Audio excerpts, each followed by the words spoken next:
Hello दोस्तों। तो आज हम आरपीएफ एएलपी टेक्नीशियन के प्रीवियस ईयर पेपर के जीके और साइंस का पेपर का एनालिसिस करेंगे, जो है 10 अगस्त 2018 के सेकंड शिफ्ट का आया हुआ पेपर है। इसके पहले के जितने भी शिफ्ट का पेपर था उसका हमने एनालिसिस कर दिया है। तो अगर आप वो वीडियो नहीं देखे हैं तो सबसे पहले वो जाके वीडियो देख लें, और अगर इस चैनल पे आप पहली बार हैं तो इस चैनल को सब्सक्राइब कर लें ताकि ऐसे ही वीडियो का नोटिफिकेशन आपको सबसे पहले मिल सके। तो चलिए हम क्वेश्चन को स्टार्ट करते हैं। देखिए आज का हमारा फर्स्ट क्वेश्चन देखिए दिया हुआ है। हमारा फर्स्ट क्वेश्चन है कि निर्वात में प्रकाश का वेग कितना होता है। इसके लिए ऑप्शन हमारा फर्स्ट दिया हुआ है 3 × 10⁻² मीटर पर सेकंड। ऑप्शन हमारा सेकंड दिया है 3 × 10⁻³ मीटर पर सेकंड। ऑप्शन हमारा थर्ड दिया हुआ है 3 × 10⁸ मीटर पर सेकंड। ऑप्शन हमारा देखिए फोर्थ दिया है 2 × 10⁸ मीटर पर सेकंड। तो इसका हमारा राइट आंसर क्या होगा? तो इसका हमारा राइट आंसर हो जाएगा, इसका करेक्ट आंसर होगा ऑप्शन थर्ड हमारा जो है राइट आंसर हो जाएगा 3 × 10⁸ मीटर पर सेकंड। प्रकाश का वेग कितना होता है? तो 3 × 10⁸ मीटर पर सेकंड होता है। चलिए हम कुछ महत्वपूर्ण पॉइंटों को देखें। हमारा पॉइंट नंबर देखिए फर्स्ट दिया है, निर्वात में प्रकाश का वेग कितना होता है? 3 × 10⁸ मीटर पर सेकंड होता है। वेग का वास्तविक मान कितना होता है? 29,97,92,458 मीटर पर सेकंड कितना होता है? वेग का वास्तविक मान कितना होता है? तो 29,97,92,458 मीटर पर सेकंड होता है। इसे सार्वभौमिक भौतिक नियतांक सी से दर्शाया जाता है। जो निर्वात जो प्रकाश का वेग होता है उसे किससे दर्शाया जाता है? तो उसे सी से दर्शाया जाता है। अगले पॉइंट की हम बात करें, दिया है हवा में प्रकाश निर्वात में प्रकाश की तुलना में 1.003 गुना धीमा होता है। हवा में जो होता है प्रकाश निर्वात में प्रकाश की तुलना में, निर्वात में प्रकाश की स्पीड क्या होती है? ज़्यादा होती है, लेकिन हवा में क्या होता है? इसकी क्या होती है? 1.003 गुना धीमा होता है। और कांच में प्रकाश की चाल क्या होती है? तो कांच में प्रकाश की चाल देखिए क्या होती है? 2 × 10⁸ मीटर पर सेकंड होता है। चलिए हम नेक्स्ट क्वेश्चन की ओर बढ़ें। नेक्स्ट क्वेश्चन की हम बात करें, देखिए हमारा नेक्स्ट क्वेश्चन दिया हुआ है, पुरुष में प्राथमिक यौन अंग कौन सा होता है? इसके लिए ऑप्शन फर्स्ट हमारा दिया है वीर पुटिका। ऑप्शन हमारा सेकंड देखिए दिया हुआ है, हमारा सेकंड ऑप्शन है वृषण। ऑप्शन हमारा थर्ड दिया हुआ है प्रोस्टेट। ऑप्शन फोर्थ दिया है वास डेफ्रेस। तो इसका हमारा करेक्ट आंसर हो जाएगा ऑप्शन सेकंड, हमारा राइट आंसर हो जाएगा वृषण। प्राथमिक यौन अंग कौन सा होता है? तो वृषण होता है। चलिए कुछ हम महत्वपूर्ण पॉइंटों को देखें। तो हमारा देखिए पॉइंट नंबर हमारा फर्स्ट दिया हुआ है, प्रोस्टेट और वीर पुटिकाएँ पुरुष जनन प्रणाली में मौजूद विशेष ग्रंथियां हैं जो विशेष स्राव उत्पन्न करती हैं। ये स्राव शुक्राणु के साथ मिलकर वीर बनाते हैं। वीर शुक्राणु को बेहतर गतिशीलता और पोषण प्रदान करता है, क्योंकि उन्हें निषेचन के लिए महिला शरीर के अंदर कुछ दूरी तक तय करना होता है। सेकंड पॉइंट की हम बात करें, दिया है वर्तमान अध्ययनों के अनुसार दूध पीने से प्रोस्टेट से संबंधित समस्याओं का रिस्क कम हो जाता है। चलिए हम अगले क्वेश्चन की ओर बढ़ें। नेक्स्ट क्वेश्चन की हम बात करें, देखिए नेक्स्ट हमारा अगला क्वेश्चन दिया है तीसरे नंबर का, विश्व के सबसे बड़े खारे रेगिस्तानों में से एक कच्छ का रण भारत के किस राज्य में स्थित है? इसके लिए ऑप्शन हमारा फर्स्ट देखिए दिया है मध्य प्रदेश। ऑप्शन हमारा सेकंड देखिए दिया हुआ है, सेकंड हमारा ऑप्शन है गुजरात। ऑप्शन हमारा थर्ड दिया है असम। ऑप्शन फोर्थ दिया है तेलंगाना। तो इसका हमारा राइट आंसर हो जाएगा ऑप्शन सेकंड गुजरात। कहाँ पे है कच्छ का रण? तो यह गुजरात में स्थित है। चलिए इसके हम कुछ महत्वपूर्ण पॉइंटों को देखें। पॉइंट नंबर हमारा फर्स्ट दिया है, कच्छ का रण पश्चिमी गुजरात के कच्छ जिले में थार रेगिस्तान में एक नमक दलदली भूमि है। यह भारत में गुजरात और पाकिस्तान में सिंध प्रांत के बीच स्थित है। इसमें लगभग 30,000 वर्ग किलोमीटर भूमि शामिल है, जिससे कच्छ का महान रण या कच्छ का छोटा रण और बन्नी घास का मैदान शामिल है। चलिए अगले क्वेश्चन की ओर बढ़े, चौथे क्वेश्चन को देखें। हमारा देखिए चौथा क्वेश्चन दिया हुआ है, जापान में आयोजित 2017 महिला हॉकी एशिया कप किसने जीता? ऑप्शन हमारा देखिए फर्स्ट दिया है दक्षिण कोरिया। ऑप्शन हमारा सेकंड दिया हुआ है भारत। ऑप्शन हमारा थर्ड दिया है चीन। ऑप्शन हमारा फोर्थ दिया है जापान। तो इसका हमारा राइट आंसर हो जाएगा ऑप्शन सेकंड भारत। 2017 का जो जापान में आयोजित महिला हॉकी एशिया कप हुआ था उसका विजेता कौन था? तो यह भारत अपना देश था। चलिए इसके कुछ पॉइंटों को देखें। तो पॉइंट नंबर हमारा फर्स्ट दिया है 2017 महिला हॉकी एशिया कप का खिताब भारत ने जीता। भारत ने पेनल्टी शूट आउट में चीन को फाइनल में हराया था। किसको हराया था? तो फाइनल में किसको? पेनल्टी शूट में चीन को हराया था। महिला हॉकी एशिया कप का खिताब जापान में आयोजित किया गया था। कहाँ पे आयोजन हुआ था? तो इसका आयोजन जापान में हुआ था। चलिए 5वें क्वेश्चन की ओर बढ़ें। क्वेश्चन हमारा देखिए दिया हुआ है, गति का पहला समीकरण किसके बीच संबंध दर्शाता है? ऑप्शन हमारा फर्स्ट दिया है वेग और त्वरण। ऑप्शन हमारा सेकंड देखिए दिया हुआ है स्थिति और समय। ऑप्शन थर्ड दिया है वेग और समय। ऑप्शन फोर्थ दिया है स्थिति और वेग। तो इसका हमारा राइट आंसर हो जाएगा ऑप्शन थर्ड, वेग और समय किसके बीच संबंध दर्शाता है? तो ये वेग और समय के बीच संबंध दर्शाता है। चलिए महत्वपूर्ण पॉइंटों को देखें। तो गति का पहला समीकरण वेग और समय के बीच संबंध दर्शाता है। किसके बीच? वेग और समय के बीच। गति का पहला समीकरण का सूत्र क्या होता है? v=u+at है। जहाँ यहाँ पे क्या है? v क्या होता है? तो v अंतिम वेग होता है, u प्रारंभिक वेग होता है, a क्या होता है? त्वरण होता है, और t क्या होता है? हमारा समय होता है। तो वेग समय संबंध गति का पहला समीकरण देता है, और इसका उपयोग त्वरण ज्ञात करने के लिए किया जाता है। जो गति का पहला समीकरण है किसका, इसका उपयोग किसमें किया जाता है? तो ये त्वरण ज्ञात करने में किया जाता है। चलिए हम अगले क्वेश्चन की ओर बढ़ें। नेक्स्ट क्वेश्चन हमारा दिया है, दिसंबर 2017 में दिल्ली सरकार के मुख्य सचिव के रूप में किसे नियुक्त किया गया है? ऑप्शन हमारा देखिए फर्स्ट दिया है आकांक्षा रंजन। ऑप्शन सेकंड हमारा देखिए दिया हुआ है, सेकंड हमारा ऑप्शन है अंशु प्रकाश। ऑप्शन हमारा थर्ड दिया आदित्य नेगी। ऑप्शन फोर्थ दिया अजीत बंसल। तो इसका हमारा राइट आंसर हो जाएगा ऑप्शन सेकंड अंशु प्रकाश। कौन है? तो ये अंशु प्रकाश हैं। चलिए हम कुछ पॉइंटों को देखें, महत्वपूर्ण पॉइंटों को। तो दिया है अंशु प्रकाश को दिसंबर 2017 में दिल्ली सरकार के मुख्य सचिव के रूप में नियुक्त किया गया था। उन्होंने एम कुट्टी की जगह ली। किसकी जगह पर आए थे? तो एम कुट्टी की जगह पे उन्होंने जगह ली। वर्तमान में देखा जाए तो कौन है? 2022 में सीनियर IAS नरेश कुमार दिल्ली के मुख्य सचिव बने। इस समय वर्तमान में कौन है? तो नरेश कुमार जो है दिल्ली के मुख्य सचिव हैं। चलिए अगले क्वेश्चन की ओर बढ़े, 7वें नंबर की ओर। क्वेश्चन हमारा देखिए दिया है, यांत्रिक ऊर्जा, गतिज ऊर्जा और डॉट का संबंध संयोजन है। इसके लिए ऑप्शन हमारा फर्स्ट देखिए दिया है स्थितिज ऊर्जा। ऑप्शन सेकंड दिया है परमाणु ऊर्जा। ऑप्शन थर्ड हमारा देखिए दिया हुआ है, ऑप्शन हमारा थर्ड है रासायनिक ऊर्जा। ऑप्शन हमारा फोर्थ दिया है ऊष्मीय ऊर्जा। तो इसका हमारा करेक्ट आंसर हो जाएगा ऑप्शन फर्स्ट, हमारा राइट आंसर हो जाएगा स्थितिज ऊर्जा। क्या हो जाएगा? स्थितिज ऊर्जा। चलिए हम इसके कुछ महत्वपूर्ण पॉइंटों को देखें।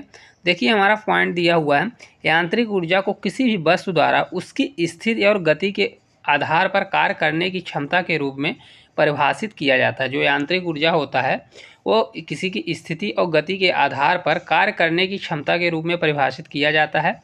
यांत्रिक ऊर्जा में दो प्रकार की ऊर्जाएं होती हैं। पहला होता है गतिज ऊर्जा और दूसरी होती है स्थितिज ऊर्जा। विभव किसी वस्तु की संग्रहित ऊर्जा है। इसके विपरीत किसी वस्तु की गति की ऊर्जा उसकी गतिज ऊर्जा होती है। अगर किसी वस्तु में गति के कारण उत्पन्न ऊर्जा को क्या कहते हैं? तो गतिज ऊर्जा बोला जाता है। चलिए हम अगले क्वेश्चन की ओर बढ़ें, 8वें नंबर की ओर। क्वेश्चन हमारा दिया है, निम्नलिखित में से मानव मस्तिष्क का वह हिस्सा कौन सा है जिसमें विचारों का संग्रह होता है? इसके लिए हमारा ऑप्शन फर्स्ट दिया है मध्य मस्तिष्क। ऑप्शन हमारा सेकंड दिया है सेरिबेलम। ऑप्शन हमारा थर्ड दिया हुआ है अग्र मस्तिष्क। ऑप्शन फोर्थ दिया है अनु मस्तिष्क। तो इसका हमारा राइट आंसर हो जाएगा ऑप्शन थर्ड अग्र मस्तिष्क। कौन सा भाग है? तो अग्र मस्तिष्क है। चलिए हम कुछ महत्वपूर्ण पॉइंटों को देखें। पॉइंट दिया है, मानव मस्तिष्क का मुख्य सोच वाला हिस्सा प्रमस्तिष्क है। प्रमस्तिष्क मस्तिष्क के बड़े और बाहरी भाग हैं। यह पढ़ने, सोचने, लिखने, बोलने, भावनाओं और चलने जैसे नियोजन मांसपेशी आंदोलनों को नियंत्रित करता है। जो प्रमस्तिष्क होता है क्या क्या क्या करता है? तो इसके कार्य हैं, यह पढ़ने, सोचने, सीखने, बोलने, भावनाओं और चलने जैसे नियोजन मांसपेशियों आंदोलनों को नियंत्रित करता है, मतलब कंट्रोल करता है। चलिए हम अगले क्वेश्चन की ओर बढ़ें। अगला देखिए हमारा क्वेश्चन दिया है, निम्नलिखित में से कौन से वैज्ञानिक ने दो आवेशित कणों के बीच आकर्षण प्रतिकर्षण के बल को नियंत्रित करने का नियम दिया? इसके लिए देखिए हमारा ऑप्शन फर्स्ट दिया है माइकल फैराडे। ऑप्शन सेकंड हमारा देखिए दिया है चार्ल्स कूलोम्ब। ऑप्शन थर्ड दिया आर्किमिडीज। ऑप्शन फोर्थ दिया चार्ल्स डुफे। तो तो इसका हमारा राइट आंसर हो जाएगा ऑप्शन सेकंड, चार्ल्स कूलाम। किसने दिया था? तो ये नियम चार्ल्स कूलाम ने दिया था। चलिए इसके हम महत्वपूर्ण पॉइंटों को देखें। महत्वपूर्ण पॉइंटों में हमारा दिया चार्ल्स कूलाम ने दो आवेशित कणों के बीच आकर्षण प्रतिकर्षण बलों को नियंत्रित करने वाला सिद्धांत प्रस्तुत किया था। किसने प्रस्तुत किया था?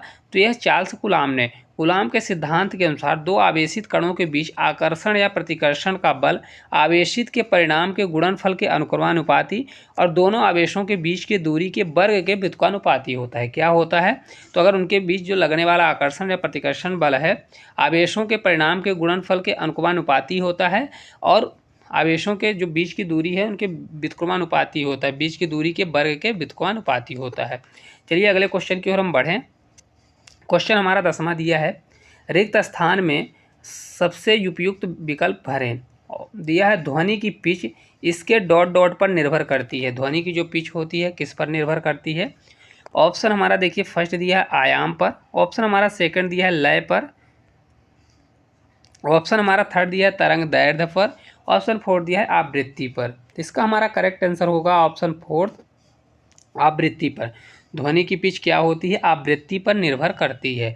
चलिए हम कुछ महत्वपूर्ण पॉइंटों को देखें। देखिए हमारा पॉइंट दिया हुआ है ध्वनि की पिच उसकी आवृत्ति पर निर्भर करती है, क्योंकि ध्वनि की पिच सीधे आवृत्ति के समानुपाती होती है। ध्वनि की जो पिच होती है आवृत्ति के क्या होती है? समानुपाती होती है। कम आवृत्ति वाले ध्वनियों को कम पिच वाली कहा जाता है। अगर ध्वनि कम होगी तो पिच भी क्या होगी? कम होगी। जबकि उच्च आवृत्ति वाली ध्वनियों को उच्च पिच वाली कहा जाता है। चलिए हम अगले क्वेश्चन की ओर बढ़ें। नेक्स्ट क्वेश्चन की हम बात करें, दिया है कौन सा भारतीय स्टॉक एक्सचेंज अपना खुद का प्रारंभिक सार्वजनिक प्रस्ताव लाने की योजना बना रहा है। ऑप्शन हमारा देखिए फर्स्ट दिया है Saurashtra Kutch stock exchange, option हमारा सेकंड दिया है कोचिन स्टॉक एक्सचेंज, ऑप्शन हमारा थर्ड दिया है national stock exchange, option fourth दिया है बॉम्बे स्टॉक एक्सचेंज। तो इसका हमारा राइट आंसर हो जाएगा ऑप्शन थर्ड हो जाएगा नेशनल स्टॉक एक्सचेंज। जो नेशनल स्टॉक एक्सचेंज है ये खुद का प्रारंभिक सार्वजनिक प्रस्ताव लाने की योजना बना रहा है। चलिए हम अगले क्वेश्चन की ओर बढ़ें। 12वें क्वेश्चन को देखें। क्वेश्चन हमारा देखिए दिया हुआ है निम्न में से किस खिलाड़ी ने हाल ही में आत्मकथात्मक पुस्तक एस अगेंस्ट आर्ट्स लिखी है? ऑप्शन फर्स्ट दिया है युवराज सिंह ने, ऑप्शन सेकंड दिया है सानिया मिर्जा ने, ऑप्शन थर्ड दिया है साइना नेहवाल ने, ऑप्शन फोर्थ दिया अनिल कुंबले ने। तो इसका हमारा राइट आंसर हो जाएगा ऑप्शन सेकंड सानिया मिर्जा ने। चलिए इसके हम महत्वपूर्ण पॉइंटों को देखें। तो दिया हुआ है एस एंगेस्ट आर्ट्स जो पुस्तक है सानिया मिर्जा की आत्मकथा है। किसकी आत्मकथा है? तो यह सानिया मिर्जा के द्वारा लिखी गई उसकी खुद की आत्मकथा है। पुस्तक उनकी आधिकारिक जीवनी है जो भारत और दुनिया के शीर्ष महिलाओं टेनिस खिलाड़ियों में से एक बनने की उनकी यात्रा का वर्णन करती है। सानिया मिर्जा उस समय सनसनी बन गई थी जब उन्होंने 16 साल की उम्र में विंबलडन चैंपियन गर्ल्स डबल्स का खिताब जीता था। चलिए हम अगले क्वेश्चन की ओर बढ़ें। 13वें क्वेश्चन को देखें। देखिए क्वेश्चन हमारा दिया है H2O2 प्लस Cl2 से क्या बनता है? तो 2HCl प्लस O2 अभिक्रिया में H2O2 किसके रूप में कार्य करता है? ऑप्शन फर्स्ट दिया है एक ऑक्सीकारक के रूप में, ऑप्शन हमारा देखिए सेकंड दिया हुआ है एक अम्ल के रूप में काम करता है, कि ऑप्शन थर्ड दिया है एक क्षार के रूप में, कि ऑप्शन फोर्थ दिया है एक अपचायक के रूप में। तो इसका हमारा राइट आंसर हो जाएगा ऑप्शन फोर्थ। किसके रूप में काम करता है? तो यह एक अपचायक के रूप में काम करता है। चलिए हम अगले क्वेश्चन की ओर बढ़ें। नेक्स्ट क्वेश्चन 14वें क्वेश्चन की ओर बढ़ें, देखें क्या दिया है। क्वेश्चन हमारा देखिए दिया हुआ है वर्ष 2017 के चुनावों के बाद किसने गोवा के मुख्यमंत्री के रूप में कार्यभार ग्रहण किया है? ऑप्शन देखिए हमारा फर्स्ट दिया है मनोहर पर्रिकर, ऑप्शन हमारा सेकंड दिया है भरत वीर वांचू, ऑप्शन हमारा देखिए थर्ड दिया है दयानंद नार्वेकर, ऑप्शन हमारा फोर्थ दिया है चर्चिल अलेमाओ। तो इसका हमारा राइट आंसर हो जाएगा ऑप्शन फर्स्ट मनोहर पर्रिकर। 2017 के चुनाव के बाद किसने गोवा के मुख्यमंत्री के रूप में कार्यभार ग्रहण किया था? तो यह मनोहर पर्रिकर ने ग्रहण किया था। चलिए हम महत्वपूर्ण पॉइंटों को देखें। तो दिया हुआ है वर्तमान पदाधिकारी भारतीय जनता पार्टी के प्रमोद सावंत जिन्होंने 17 मार्च 2019 को मनोहर पर्रिकर की मृत्यु के बाद मतलब ये शपथ ली। मनोहर पर्रिकर की मृत्यु के बाद वर्तमान में कौन है? तो ये भारतीय जनता पार्टी के प्रमोद सावंत जो हैं ये गोवा के मुख्यमंत्री के रूप में कार्यभार ग्रहण किए हैं। चलिए अगले क्वेश्चन की ओर हम बढ़ें। अगले क्वेश्चन की बात करें, दिया है निम्न में से कौन सा जीव पुनर्जनन और मुकुलन द्वारा प्रजनन कर सकता है। ऑप्शन फर्स्ट देखिए दिया है खमीर, ऑप्शन हमारा सेकंड देखिए दिया है प्लाज्मोडियम, ऑप्शन हमारा देखिए थर्ड दिया है प्लेनेरिया, ऑप्शन फोर्थ दिया है हाइड्रा। तो इसका हमारा राइट आंसर हो जाएगा ऑप्शन फोर्थ हाइड्रा। हाइड्रा कैसा जीव है, तो यह पुनर्जनन और मुकुलन द्वारा प्रजनन कर सकता है। चलिए हम कुछ इसके महत्वपूर्ण पॉइंटों को देखें। हाइड्रा पुनर्जनन और मुकुलन की प्रक्रिया द्वारा पुनरुत्पादित हो सकता है। हाइड्रा एक छोटा सा मीठे पानी का जीव है। हाइड्रा कहाँ रहता है, तो ये मीठे जल में रहता है। हमारा पॉइंट सेकंड दिया है प्लेनेरिया और हाइड्रा जैसे जीवों में पुनर्जनन देखा जा सकता है। एक इसके उदाहरण है, तो ये एक हाइड्रा भी है और प्लेनेरिया भी क्या है, पुनर्जनन के उदाहरण हैं। चलिए हम अगले क्वेश्चन की ओर बढ़ें, 16वें क्वेश्चन को देखें। क्वेश्चन दिया है निम्न में से कौन सा एक वार्डल लाइन तत्व नहीं है। ऑप्शन फर्स्ट दिया है बोरान, ऑप्शन सेकंड दिया हुआ है देखिए सिलिकॉन, ऑप्शन हमारा थर्ड दिया हुआ है बिस्मथ, ऑप्शन हमारा फोर्थ दिया हुआ है पोलोनियम। तो इसका हमारा राइट आंसर हो जाएगा ऑप्शन थर्ड बिस्मिथ। कौन सा तत्व है, तो बिस्मिथ है। चलिए इसके बारे में कुछ महत्वपूर्ण पॉइंट देखें। आवर्त सारणी में बिस्मथ एक सीमा रेखा तत्व नहीं है। मेटलाइट्स को सीमा रेखा तत्व कहा जाता है क्योंकि उनमें धातु और अधातु दोनों के गुण होते हैं और वे दोनों के बीच एक सीमा रेखा बनाते हैं। क्या होता है, उनमें धातु अधातु के दोनों गुण होते हैं जबकि बिस्मथ में नहीं होते थे, इसलिए क्या है, एक बॉर्डर लाइन तत्व नहीं है। चलिए हम अगले क्वेश्चन की ओर बढ़ें। 17वें क्वेश्चन की ओर हम देखें। क्वेश्चन देखिए दिया है महासागरों में मौजूद शैवालों की विशाल मात्रा किसका अंतर्हीन स्रोत उत्पन्न कर सकती है। ऑप्शन फर्स्ट सागर लहर ऊर्जा, ऑप्शन सेकंड दिया है मीथेन, ऑप्शन हमारा थर्ड दिया है सागर तापी ऊर्जा, ऑप्शन हमारा फोर्थ दिया है नाभिकीय ऊर्जा। तो इसका हमारा राइट आंसर हो जाएगा ऑप्शन सेकंड मीथेन। किसका होता है, तो ये मीथेन का। तो चलिए इसके महत्वपूर्ण पॉइंटों को हम देखें। महासागरों में मौजूद समुद्री शैवाल बड़ी मात्रा में मीथेन गैस का उत्पादन करते हैं। क्या होता है, जो समुद्री शैवाल होते हैं ये बड़ी मात्रा में मीथेन गैस का क्या करते हैं, उत्पादन करते हैं। चलिए हम अगले क्वेश्चन की ओर बढ़ें। अगला देखिए हमारा क्वेश्चन दिया हुआ है। क्वेश्चन है 2017 में प्रकाशित भारतीय अंग्रेजी उपन्यास वेन डिम्पल मेट ऋषि के लेखक कौन हैं। इसके लिए ऑप्शन फर्स्ट दिया है राहुल मेहता, ऑप्शन सेकंड देखिए दिया हुआ है हमारा संध्या मेनन, ऑप्शन थर्ड दिया है चेतन भगत, ऑप्शन हमारा फोर्थ दिया है निधि चनानी। तो इसका हमारा राइट आंसर हो जाएगा ऑप्शन सेकंड संध्या मेनन। कौन है, संध्या मेनन है। चलिए हम इसके महत्वपूर्ण पॉइंटों को देखें। संध्या मेनन जो हैं वेन डिम्पल मेट ऋषि पुस्तक की लेखिका हैं। पुस्तक 2017 में प्रकाशित हुई थी। कब हुई थी, 2017 में प्रकाशित हुई। यह एक रोमांस उपन्यास है जिसमें अरेंज मैरिज ट्विस्ट है। उन्हें इस पुस्तक के लिए न्यूयॉर्क बेस्ट सेलिंग लेखक का किताब मिला है। किसका, न्यूयॉर्क बेस्ट सेलिंग लेखक का किताब मिल चुका किन्हें, संध्या मेनन को। चलिए हम अगले क्वेश्चन की ओर बढ़ें। अगले क्वेश्चन की हम बात करें, देखिए दिया है निम्न लिखित में से कौन सा एक धनायन है। ऑप्शन देखिए हमारा फर्स्ट दिया हुआ है, फर्स्ट ऑप्शन है हाइड्रो ऑक्साइड, ऑप्शन हमारा सेकंड दिया है नाइट्रेट, ऑप्शन थर्ड दिया है अमोनिया, ऑप्शन फोर्थ दिया है कार्बोनेट। तो इसका हमारा राइट आंसर हो जाएगा ऑप्शन थर्ड अमोनियम। अमोनियम क्या है, यह एक धन आयन है। चलिए हम अगले क्वेश्चन की ओर बढ़े, 20वें नंबर क्वेश्चन की ओर बढ़ें। क्वेश्चन देखिए हमारा दिया हुआ है एक मिश्र धातु किसका एक उदाहरण है। ऑप्शन फर्स्ट विविध मिश्रण का, ऑप्शन सेकंड कोलाइडी विलयन का, ऑप्शन हमारा देखिए थर्ड दिया हुआ है ठोस विलयन का, ऑप्शन फोर्थ पायस का। तो इसका हमारा राइट आंसर हो जाएगा ठोस विलयन का। एक मिश्र धातु किसका उदाहरण है, ये ठोस विलयन का उदाहरण है। चलिए इसके कुछ महत्वपूर्ण पॉइंटों को हम देखें। दो या दो से अधिक धात्विक तत्वों के आंशिक या पूर्ण ठोस विलयन को मिश्र धातु कहते हैं। इस्पात एक मिश्र धातु है। लोहा कैसा है, तो यह एक मिश्र धातु है। चलिए हम अगले क्वेश्चन की ओर बढ़ें।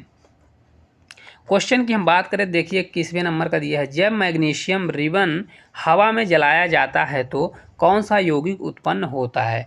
ऑप्शन फर्स्ट हमारा दिया है मैग्नीशियम नाइट्राइड, ऑप्शन हमारा सेकंड देखिए दिया हुआ सेकंड ऑप्शन है मैग्नीशियम ऑक्साइड, ऑप्शन थर्ड दिया है मैग्नीशियम नाइट्रेट, ऑप्शन फोर्थ दिया है मैग्नीशियम कार्बोनेट। तो इसका हमारा राइट आंसर हो जाएगा मैग्नीशियम ऑक्साइड।